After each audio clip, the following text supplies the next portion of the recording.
Good evening, everyone. Phil here, and welcome to the Daily Wrap for what was Monday, the 9th of October, 2023. Pretty darn good streaming day, if I do say so myself, because not only was the weather very cool and autumn-like, which I very much appreciated and enjoyed, but today I got everything done that I wanted to get accomplished. Just listen to this day. I finished Resident Evil 4 Separate Ways DLC. Spent extra time to do it, but I got it done. I finished Lies of P more quickly than anyone actually thought that I was going to beat it, because I actually did really well on the final bosses. I actually stick around for an extra Q&A session with the viewers, and I just filmed not one, but 2 horror movie reviews for DSP Reacts. That's a pretty darn productive day, and I'm very happy that it went that way, because it was on the fence about if I was going to finish the games today or not. Allow me now to tell you how it all went and how this is going to affect tomorrow's schedule.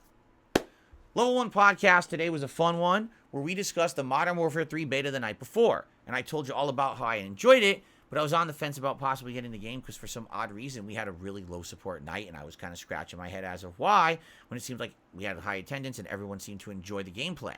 I was a little confused. We had a big discussion about that. We also had a discussion about the possibility of me in the future setting up streams way early, so that way people would know what's coming up during the week ahead of time.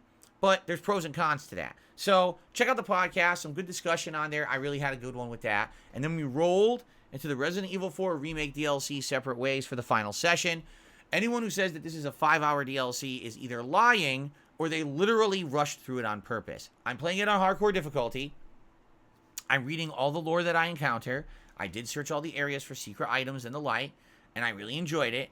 In fact, I would argue the only part of the game I did not enjoy was maybe the last 30 minutes. And the reason I say that, they kind of pad the end. It feels like, okay, this is the finale. Let's just get to the final boss and let's beat it. No, there's another gauntlet of enemies before the final boss that adds absolutely nothing. It's not challenging. It's just time consuming to have to kill that many enemies. The final boss for Ada Wong is incredibly frustrating. It's a version of Sadler before he fully mutates into the ginormous boss that Leon fights at the end of the main campaign of Resident Evil 4 Remake. It's in a very annoying area where you fight him. And the most really mind-baffling thing about this fight is that what is the one unique thing about the Ada Wong DLC for Resident Evil 4? Well, Ada Wong plays different from Leon. She has a grappling hook, and she can utilize it to be maneuverable. I mean, you've already used the grappling hook in several different scenarios and fights, including the El Gigante boss fight earlier in the game. Guess what you use none of in the final boss fight for her? Anything unique. It's literally just, you have a bunch of ammo, unload into this guy, dodge his ridiculously damaging, annoying, hard-to-dodge attacks, run back and forth, keep unloading into the guy. Hope for luck, because there's random barrels and things in the room, and if you get lucky, you'll get a bunch of healing items, and now you can beat him. If you run around and it never drops a healing item, or only like one, you have no chance of beating this guy. You have to get lucky and hope for the right drops. That's really stupid. And it ended up taking me upwards of a half an hour to beat him, only because the way they designed the fight was very annoying. Now, imagine if you were at a zip line. You're zipping around the room. You're getting vantage points. And yeah, you have to dodge and stuff when you do it. But imagine if there's some element of surprise or skill to it. Instead, it's just, dude, it feels like any other Resident Evil boss fight. It's not special. It's incredibly frustrating. It's not fun. It pissed me off. After that, there's one final segment where basically you're running to try to get the rocket launcher and help Leon at the end of the main game. I didn't have a problem with that segment, and that was it. So I had to stay like a half an hour late. The playthrough clocked in around 9.5 hours. Pretty darn good for a $10. Was it $10? I think it was a $10 DLC. That's a lot of content and gameplay for $10. And overall, I really enjoyed it. I had a great time with it. I hope you'll give it a look on YouTube. Tonight's late stream was the conclusion of Lies of P. Essentially, I had the final boss says to do, and a few odds and ends. Like, for example, apparently a super optional weapon had unlocked, and the only reason I got that weapon is because during the course of Lies of P, I had lied enough. You have to keep lying during the game, and if you lie enough, a secret weapon unlocks at the very end. I got the weapon, which was awesome. It just sucks because it was the tail end. I didn't have the resources to upgrade it. So the only way I would really effectively use that weapon would be to go into a New Game Plus run of the game. That was disappointing because I would have liked to use it. But I'll say this, I applied myself to this final boss, and within only a couple of tries, I'd say 2-3 tries, I beat him. And I was like, okay, so now I'm into the true end of the game. And people were like, oh, this is it. This is going to take forever. We don't think Phil's even going to beat this tonight. I beat him on like the 3rd try. Okay? So I'm not going to spoil it. I say give it a look yourself, because there is major plot spoilers involved in this final boss. Give it a look yourself, but if you want my honest opinion, I don't know what people were having problems with the final boss. Now, here's the thing. Immediately when I beat this boss, people start coming on the stream and acting like assholes. Oh, you see, Phil, the only reason you just beat him so quick is because they nerfed that boss. It's like, no, they didn't. I said, I'm tired of this. Every time that I play the game now, people make excuses for why I do well. And I've had enough. I literally pulled the patch notes up on my phone and read them live. The only bosses that were nerfed in this game was the Archduke, the King of Puppets, and the Alchemist guy, who was the next to last boss. The final boss was not even touched. It's exactly the same as it's been. Because some people were like, I don't get it. How did Phil beat the boss in like 3 tries when it took people 5 hours to beat this boss? Major streamers took 5 hours to beat the boss. Well, gee, I don't know. How did I beat Sekiro in like 20 minutes, the final boss, when it took people 5-10 hours?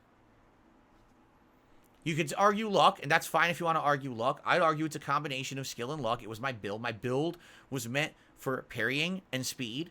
It wasn't a slow lumbering build. I actually have an ability where I use a grindstone, and for a very short period of time, I get unlimited parries. So I was just getting auto parries and getting free stuns. And I have a ranged weapon, so I'm dancing around shooting the boss, getting extra damage with it. So, you know, it was a result of me playing the shit out of the game, learning the gameplay elements, having the right strategy in my build, and getting it done. Honestly, that final boss was not hard, because here's the thing. I thought there was another phase. I did. I was saying during the whole boss, okay, now here it comes, the final phase, and then the game ended. I was like, huh? That was really it? That was the final boss? I was shocked. My jaw dropped to the floor. I couldn't believe that I just beaten the game when everyone told me that the final boss of the game was so difficult. He just not. All right? So, at least for me, other people might disagree and say, man, that final boss was a 5-hour challenge. For me, that was an easy pushover kind of a boss. But again, things for me that typically are easy for others are hard for me, and things that usually are harder for others are easier for me. I'm kind of Mr. Opposite in that regard. I hope you'll watch the end of the playthrough and enjoy it, okay? Then we did about half an hour of Q&A with the audience, which was very fun. It was just going back and forth talking about various topics. And then after that, I filmed 2 movie reviews tonight, Halloween Kills and Barbarian. And those reviews will be going live tonight. I'm going to upload Halloween Kills on DSP Reacts. And then I think Wednesday night, I'm going to upload the Barbarian review, and that'll be there for pretty much almost the whole week until next week. I think next week I'm going to review Scream 6 and likely Halloween Ends. And then at the end of the month, if I have extra time, I want to watch a few other movies. I'm thinking Dr. Sleep and maybe 1 or 2 others as well. We'll see. So, good stuff. I'm so happy I got the reviews done and I got the games done and everything's good. So what's going on tomorrow? Well, tomorrow's daytime stream will be the Level 1 podcast, followed by Assassin's Creed Mirage. The game so far, Assassin's Creed Mirage, has opened up and gotten better. I can't wait to play more. Tomorrow night, it looks like we're playing Street Fighter 6. You might say, but wait a minute. I thought you said that you might play the Modern Warfare 3 beta tomorrow night.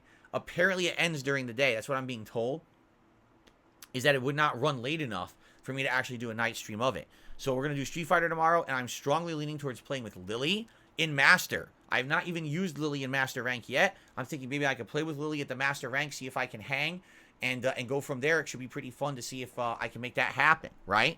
So that should be fun. And then on Wednesday, it'll be more Assassin's Creed Mirage and probably either more Lily or Blanca Street Fighter 6 on that late stream, okay?